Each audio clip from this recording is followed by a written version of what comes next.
dynasty, the state. She's in charge of whole.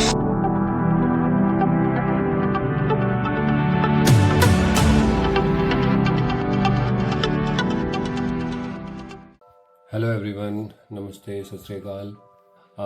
मैं एक नया चैनल शुरू कर रहा हूँ और इस चैनल में मैं बहुत सी ऐसी चीज़ें जो एक कॉमन मैन को ज़रूरत है, जो वो सोचता है कि मैं इतनी डेप्थ एनालिसिस करने का मेरे पास टाइम नहीं है, और कोई अगर नॉर्मल आम बोलचाल की भाषा में मुझे समझा सके तो मुझे बहुत सारी चीज़ें समझ आएगी। वो उस एम से मैंने ये यूट्यूब का चैनल शुरू किया है। और मेरी क्वालिफ़िकेशन के हिसाब से और जो टाइम मैंने जियोपॉलिटिक्स स्टडी करने में, बहुत सारी चीज़ें ऐसी हैं जो आसपास हम देख रहे हैं, अपने हो रही हैं और हमें उनका कारण नहीं पता है। उस चीज़ में जो मैंने टाइम इन्वेस्ट किया है और उससे जो मैंने चीज़ें सीखी है वो मैं आपको बताऊंगा, मैं आपसे शेयर करना चाहता हूं, ताकि आप लोग वो पेन और वो मेहनत जो लगती है उससे बचा जा सके। आज अगर हम देखें तो मिडिल ईस्ट के दिल में एक ऐसा देश है जिसका नाम सुनते ही दुनिया की पॉलिटिक्स, रिलीजन और पावर की कहानियां याद आ जाती हैं। उस देश का नाम है ईरान। लेकिन आज का ईरान समझने के लिए हमें उसके पास्ट में जाना पड़ेगा। एक ऐसा पास्ट जो एम्पायर्स, रेवोल्यूशंस, फॉरेन इंटरफेरेंस और आइडियोलॉजी से भरा हुआ है। 1800 के आसपास दुनिया इंडस्ट्रियल रेवोल्यूशन और कॉलोनियल एक्सपेंशन के दौर से गुजर रही थी, और यूरोप की पावर्स दुनिया के नए रीजन्स पर कंट्रोल जमाने की रेस में थी, जैसे ब्रिटिशर्स, पोर्चुगीज, रशिया, रूस उस टाइम का। और इसी जियोपॉलिटिक्स के बीच पुराना सिविलाइजेशन एक खड़ा था जिसका नाम था Persia. Erstwhile Iran was called as Persia, पहले पर्शिया कहा जाता था। आज जिसे हम ईरान कहते हैं उसे 20th सेंचुरी तक पर्शिया ही कहा जाता था। इस कहानी में हम देखेंगे कमजोर monarchy, constitutional revolution, military dictatorship, foreign coups, Islamic revolution और आज का powerful but controversial state Iran. ये सिर्फ एक कंट्री की हिस्ट्री नहीं है, ये पावर, आइडेंटिटी और रेजिस्टेंस की कहानी है। अब देखिए दोस्तों, अब जब ईरान की वॉर चल रही है तो सबको कुछ ना कुछ बताने को है कि ईरान में आज ये हुआ, इतने लोगों ने बम मार दिए, तो यहाँ ये हमला हो गया, तो आज यहाँ ड्रोन स्ट्राइक हुई, तो ये हुआ वो हुआ। लेकिन ये सब क्यों हो रहा है, ये समझने के लिए आपको ईरान की हिस्ट्री समझना बहुत जरूरी है। मैं आपके साथ वही चीज शेयर करने जा रहा हूँ chapter wise. First chapter would be the Qajar dynasty और कमजोर पर्शिया। ये 1800 से लेके 1905 तक की कहानी है। इस डायनेस्टी ने रूल कैसे किया, क्या किया, हम उसमें ज्यादा डिटेल्स में नहीं जाएंगे, पर इस डायनेस्टी के दौरान ईरान में हो क्या रहा था हम उस पर फोकस करेंगे। 19th सेंचुरी के शुरू में पर्शिया पर रूल करता था एक रॉयल फैमिली जिसका नाम था खजार डायनेस्टी। इनका रूल था। इस डायनेस्टी के रूलर्स शाह कहलाते थे। देखिए, इंडिया में जो मेवाड़ है, राजस्थान में पड़ता है अभी, उदयपुर उसकी राजधानी थी पहले, डूंगरपुर थी एक्चुअली, पर उदयपुर, डूंगरपुर, चित्तौड़गढ़ इन सब में शिफ्ट होता रहता था डिपेंडिंग ऑन कि कौन सी लड़ाई चल रही है, किसके साथ लड़ाई चल रही है। तो उनके जो राजा होते हैं उनको राणा कहा जाता है। दिल्ली सल्तनत के जो राजा थे उनको कहा जाता था सुल्तान। हैदराबाद के राजा को कहा जाता था निजाम। ठीक है, तो इस तरह से अगर आप देखेंगे तो जो ईरान के राजा थे पर्शिया के पुराने, उनको कहा जाता था शाह। उनका रूल एक स्ट्रॉन्ग अंपायर जैसा नहीं था, मतलब वो राज तो कर रहे थे बट ऐसा नहीं था कि वो एक बहुत ही अच्छे राजा थे या उनकी डायनेस्टी बहुत अच्छा काम कर थी, ऐसा नहीं था। गवर्नमेंट वीक थी, इकोनॉमी अनस्टेबल थी और मिलिट्री आउटडेटेड थी। अब उस टाइम पे जब ये लोग रूल करते थे खजार डायनेस्टी, तो उस टाइम पे बहुत मॉडर्नाइजेशन चल रही थी ऑलरेडी। मिलिट्री मॉडर्नाइजेशन, आर्टिलरी, आप देखेंगे राइफल्स, अलग अलग टाइप की एडवांस मशीन गन, सब कुछ आने लग गया था, but they did not pay much attention. Economy weak थी, रेलवे लाइंस, ये सब चीजें आपको मैं बता दूं, काचीगुड़ा रेलवे स्टेशन है हैदराबाद में, वहां पर एक रेलवे म्यूजियम है, उसमें बड़ा बड़ा लिखा गया है कि निजाम सरकार के 1890 तक हर कोने में रेलवे लाइन बिछी थी ब्रॉड गेज की, जो हैदराबाद का जो स्टेट था पहले। तो ये सब मॉडर्नाइजेशन कब हो चुके थे और ईरान में ऐसा कुछ नहीं था, उस वजह से इकोनॉमी भी सफर करती थी। इस वजह से पर्शिया एक जियोपॉलिटिकल बैकग्राउंड बना रहा हमेशा। दो पावरफुल एम्पायर्स उस पर इन्फ्लुएंस जमाना चाहते थे, नीचे की ओर से ब्रिटेन और ऊपर की ओर से रशिया। रशिया का आपको जनरली कहीं उल्लेख, कहीं डॉक्यूमेंटेशन मिलेगा नहीं कि उसने कोई फॉरेन टेररिस्ट कब्जाई थी या it was a colonial power, but it tried it's best. और बहुत सारे ऐसे देश थे जो यूएसएसआर डिसइंटीग्रेट होने के बाद बाहर निकले, जो अलग अलग हुए, वो सारे इस कॉलोनियल जो एक्सपेंशन था उसका पार्ट बने थे। तो रशिया नॉर्थ से एक्सपैंड कर रहा था और ब्रिटेन अपने सबसे वैल्यूएबल कॉलोनी, जो उनको सबसे ज्यादा रेवेन्यू देता था, माइंड यू ब्रिटिशर्स के आने से पहले India was 25% of the global GDP. It held the share of 25% of global GDP. इतना ज्यादा यहाँ पर व्यापार होता था, तो इंडिया को प्रोटेक्ट करना चाहता था। इस राइवलरी को हिस्टोरियंस नाम देते हैं द ग्रेट गेम। आप कमेंट्स में बताइए अगर आपको ग्रेट गेम के बारे में और जानकारी चाहिए, तो मैं ग्रेट गेम पे एक सेपरेट वीडियो बना दूंगा। वैसे this video is already in the pipeline, ये वैसे भी निकलने वाली है। अगर ये निकलती है तो मैं इसका नीचे डिस्क्रिप्शन में आपको लिंक भी शेयर कर दूंगा। इस जियोपॉलिटिकल कंपटीशन में पर्शिया अक्सर पावरलेस स्पेक्टेटर बन जाता था। देखिए, खुद का देश, ठीक है, और दो लोग इन्फ्लुएंस करने में लगे हैं, एक ऊपर से रशिया आ रहा है, नीचे से ब्रिटेन आ रहा है, और आप बस बीच में मूक दर्शक की तरह बैठे हुए हैं। तो ऐसे तो बात नहीं बनेगी ना, आपको कुछ तो इसमें करना पड़ेगा। तो ये चीजें पचती नहीं थी लोगों को। राजा तो ठीक है, राजा ने दोनों साइड से कुछ ना कुछ ट्रीटीज कर ली, कुछ अपने लिए फेवर्स ले लिए, एब्सोल्यूट मोनार्की थी तो कोई दिक्कत नहीं थी, चलता था किसी तरह। बट लोग बहुत परेशान थे इस वजह से। 1804 से लेके 1828 के बीच में पर्शिया और रशिया के बीच कई लड़ाई हुई। अब जब हम जैसे चाणक्य नीति में कहा जाता है साम दाम दंड भेद, ये बहुत सालों से चला आ रहा है। जो चाणक्य नीति ने कंपाइल किया है, बहुत सालों का ज्ञान, उसमें ये उभर के निकल के आया है। और सेम आप देखेंगे हमारे इंडियन जितने हमारे इतिहास है उसमें भी है, सही है। महाभारत की लड़ाई है या रामायण में, कहीं भी आपको इसका दर्शन हो जाएगा अगर आप पढ़ें, इस चीज को देखें तो, कि साम दाम दंड भेद सबने यूज किया। तो जहां बात बनी समझाने से, दाम देने से, दंड देने से, भेद करने से, उस हिसाब से इन एम्पायर्स ने ईरान को इन्फ्लुएंस किया। 1804 से लेकर 1828 के बीच में यहाँ लड़ाइयाँ हुई, जबरदस्त लड़ाई हुई। जो जॉर्जिया, आर्मीनिया और जो अजरबैजान वाला एरिया है, ये इसी दौरान ईरान ने खो दिया रशिया को। और वो अंत तक 1990 तक, जब तक यूएसएसआर नहीं डिसइंटीग्रेट हुआ, तब तक वो सोवियत रूस का हिस्सा बना रहा। तो आप देखेंगे इस जो ये सारा खेल हो रहा था, ग्रेट गेम, इस वजह से हमेशा ईरान बैकफुट पे ही रहा। हर चीज डिजास्टरस रही।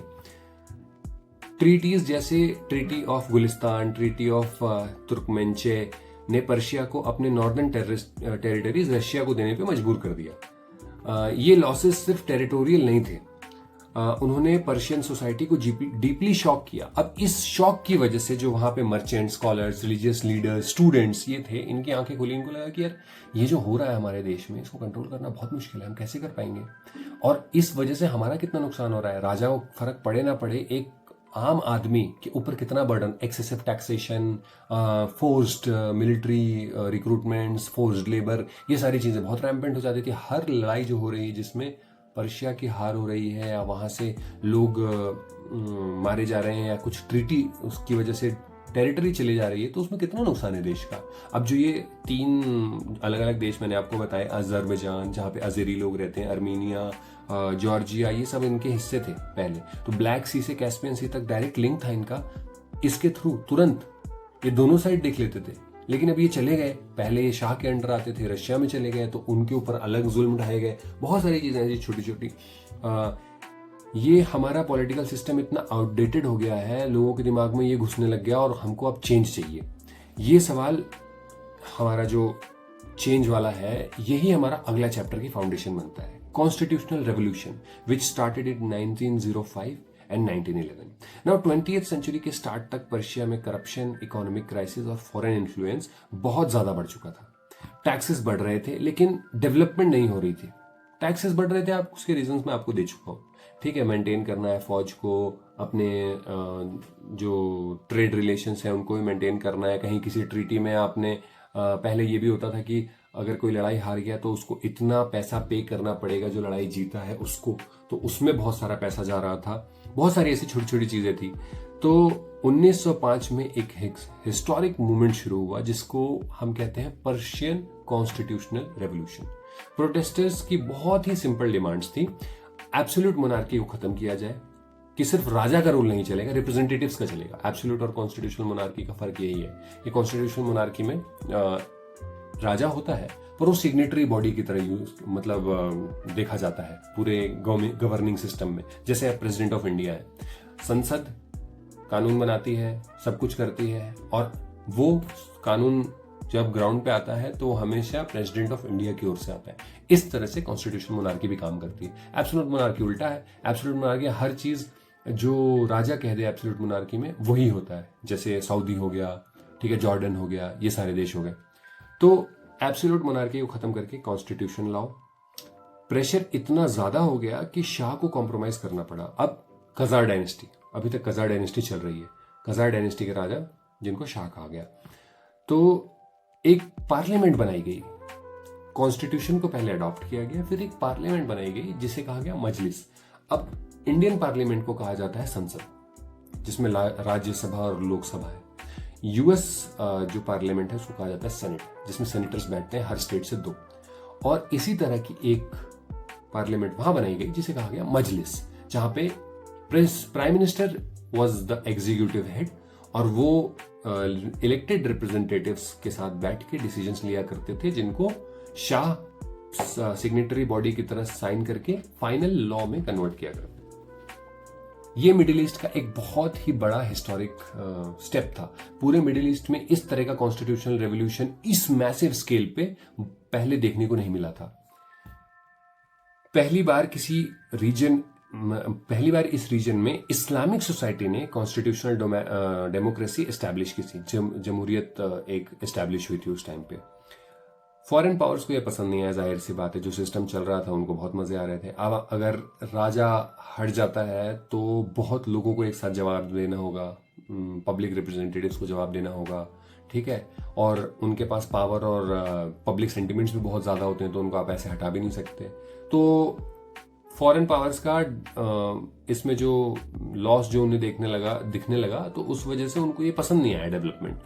1907 में यूनाइटेड किंगडम और रशिया ने सीक्रेटली पर्शिया को इन्फ्लुएंस जोन में अपने आप बांट लिया। मतलब it was not on paper with lines and a demarcation on ground, but it was made understood by them amongst themselves कि आप ऊपर का हिस्सा थोड़ा सा लीजिए, मैं नीचे का हिस्सा लूंगा, बीच के एरिया को बफर जोन बना देंगे जहां पे सिर्फ शाह का राज रहेगा, उसमें कोई घुसेगा नहीं, और इस तरह से ऊपर के रिसोर्सेज हम यूटिलाइज करेंगे, नीचे के रिसोर्सेज हम यूटिलाइज करेंगे।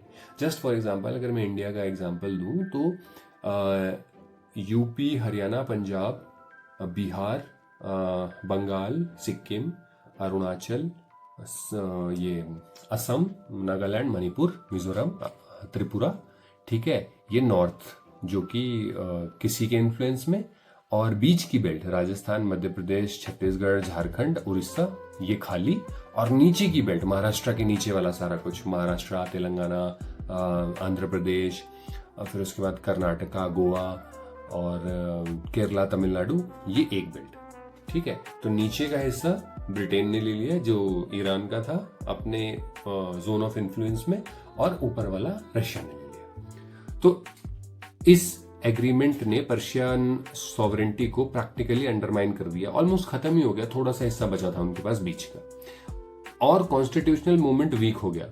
लेकिन रेवोल्यूशन ने एक इंपॉर्टेंट चीज प्रूव कर दी, Iranian society was ready for a change now, it wanted change and change will come. Next you will see in the next chapter, that is the rise of the military strongman. This period covers the Iranian history, Persian history from 1921 to 1941, और इसी दौरान इस rise of the military strongman के दौरान ही जो Persia का नाम है चेंज करके ईरान भी किया गया था। आइए देखते हैं। 1921 में पर्शियन पॉलिटिक्स में एक ड्रामेटिक ट्विस्ट है, ठीक है। एक मिलिट्री ऑफिसर ने कू कर दिया। अब कू किस पे करेगा? अब देखिए, कॉन्स्टिट्यूशन आ चुका है 1907 में, ठीक है, और राजा अब कॉन्स्टिट्यूशनल मोनार्क रह गए हैं, पार्लियामेंट है, तो किसके खिलाफ होगा, समझ रहे हैं आप? तो इन्होंने किया कि इन्होंने राजा को हटा दिया। इन्होंने पार्लियामेंट के साथ कोई छेड़छाड़ नहीं की और राजा को हटा के और खुद गद्दी पे बैठ गए। दो it was a constitutional monarchy only, but still. तो इन जनाब का नाम, जो जिन्होंने राजा को हटा दिया, इनका नाम था रेजा शाह पहलवी। आई नो कुछ तो बेल रिंग हुई है, कुछ तो याद आ गया आप लोगों को, ठीक है। इनिशियली वो एक आर्मी कमांडर थे, लेकिन कुछ ही सालों में उसने पूरा पॉलिटिकल सिस्टम अपने कंट्रोल में ले लिया। अब देखिए, अगर राजा को हटा के कोई मिलिट्री मैन, स्ट्रांग मैन ऊपर बैठ जाता है तो बहुत सारी चीजें ऐसी होती है कि पॉलिटिकल जो फिगर्स हैं, लीडर्स हैं, उन्हें भी सोच समझ के करनी पड़ती है। तो वो किसी तरह बहुत रूथलेस तरीके से अगर मिलिट्री स्ट्रांग मैन काम कर रहा है तो वो उसके इन्फ्लुएंस के अंडर आ ही जाते हैं। तो यही हुआ वहां पे। 1925 में पार्लियामेंट ने ऑफिशियली कजर डायनेस्टी को रिमूव कर दिया। अब देखिए, जो इसमें सिस्टम है, 1921 में हटाया गया राजा को और रेजा शाह पहलवी राजा बन गए, जो शाह बन गए। अब 4 साल के बाद 1925 में कॉन्स्टिट्यूशनली जो पार्लियामेंट मजलिस का सिस्टम था, उसमें कज़ार डायनेस्टी का नामो निशान मिटा दिया गया कि अब ये यहाँ के राजा नहीं, ठीक है। और इसने इस्टेब्लिश किया, इस सिस्टम ने, पहलवी डायनेस्टी को। रेजा शाह का विजन एकदम क्लियर था। वो ईरान को एक मॉडर्न नेशन स्टेट बनाना चाहते थे। उन्होंने मैसिव रिफॉर्म्स लॉन्च किए, modern army, national education system, railway, centralise government. 1935 ने उसने दुनिया को अनाउंस कर दिया कि कंट्री का ऑफिशियल नाम भी अब पर्शिया नहीं रहेगा, ईरान हो जाएगा। तो मैं आपको जो बता रहा था कि इसी दौरान, मिलिट्री स्ट्रांग मैन वाला जो पीरियड है, इसी दौरान आप देखेंगे कि ये नाम चेंज हुआ है। लेकिन मॉडर्नाइजेशन के साथ अथॉरिटेरियनिज्म भी बढ़ गया। ऑफ कोर्स बढ़ना ही था, जब इतना काम प्रोग्रेस की ओर एक आदमी कराएगा जो राजा है, तो वो इन रिटर्न एब्सोल्यूट कंट्रोल तो खोजेगा ही। तो इस तरह प्रेस सेंसरशिप हो गई, रिलीजियस इंस्टीट्यूशंस को लिमिट कर दिया गया।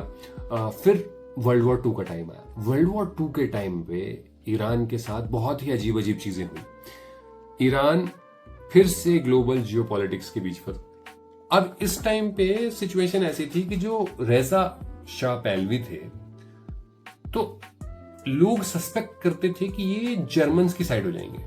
अब आई डोंट नो उनको कैसे लगता था ऐसे, तो ब्रिटिश और रशियंस को लगता था कि ये रशियंस के साथ हो जाएंगे। तो इन्होंने क्या किया कि 1941 में यूनाइटेड किंगडम और सोवियत यूनियन ने ईरान पर इन्वेजन कर दिया एक साथ, ठीक है। इन्होंने नीचे से शिप्स वाला एरिया और उधर से ऊपर से। इन्हें डर था कि रेजा शाह पहलवी एडोल्फ हिटलर के जर्मनी के क्लोज हो रहे हैं, तो इनको हटाना जरूरी है। इन्वेजन के बाद रेजा शाह को फोर्सफुली अब्डिकेट करके हटा दिया गया और पावर उसके बेटे को दे दी गई। अब देखिए, जो स्मूथ ट्रांजैक्शन अगर किसी राजा का हो और अब उसका बेटा राजा बनाया जाए, तो उसको वो चीजें सिखाता है, ठीक है। जो ट्रेड सीक्रेट्स हैं कि काम कैसे करना है, एक राजा को क्या क्या रिस्पॉन्सिबिलिटीज है, वो उसको पता चलेंगे धीरे धीरे। लेकिन अगर मैं आपको कहूं कि आप सो रहे हैं और मैं आपको उठ को बोलूं ठीक है आज आप राजा बन जाओ, ऐसे नहीं हो सकता ना। दिक्कतें यहां तक आती हैं कि आपको ये भी नहीं पता होगा कि बैठना कहाँ है, कौन सी राजगद्दी है, अगर वो सेंटर में ना लगी हो तो, ठीक है, कि मेरी रिस्पॉन्सिबिलिटीज क्या है किसी को पता ही नहीं चलेगा। तो यही हुआ, तुरंत उसको हटा के उसके बेटे को बिठा दिया गया। बेटा आते ही उसने चीजें समझने में जो टाइम लिया, उस वजह से ईरान की और दुर्गति हो गई। नया रूलर मोहम्मद रेजा शाह पहलवी, ठीक है, रेजा शाह पहलवी उनका बेटा मोहम्मद रेजा शाह पहलवी। तो अब उसका रूल इनिशियली वीक था। रियल पॉलिटिकल पावर पार्लियामेंट और प्राइम मिनिस्टर के पास थी, क्योंकि अब रेजा शाह पहलवी चले गए, अथॉरिटेरियनिज्म कम हो गया, क्योंकि ये नए थे, इनको पता नहीं था चीजों का। तो अब 1950s में एक कैरिज्मेटिक नेशनलिस्ट लीडर का राइज हुआ, ठीक है। अब ये लीडर जो राइज हुए, इन्होंने एकदम प्रॉपर नॉर्मल चीजें करते हुए अपना जैसा पॉलिटिकल करियर किसी का बनता है, पहले इलेक्शन लड़े, यहां लड़े वहां लड़े, उसके बाद ये प्राइम मिनिस्टर तक बन गए। इनका नाम था मोहम्मद मुसादगे, ठीक है। मुसादगे डेमोक्रेसी और नेशनल सॉवरेंटी के स्ट्रॉन्ग सपोर्टर थे। ये चाहते थे कि हम अपनी चीजें अपने हिसाब से करें। मेरे देश पे ना मेरे को रूस चाहिए, ना मेरे को ब्रिटेन चाहिए, मुझे कुछ नहीं चाहिए, मैं बस अपने देश का, हम हमारे लोग ही देख लेंगे, हमें एक्स्ट्रा इन्फ्लुएंस किसी का नहीं चाहिए।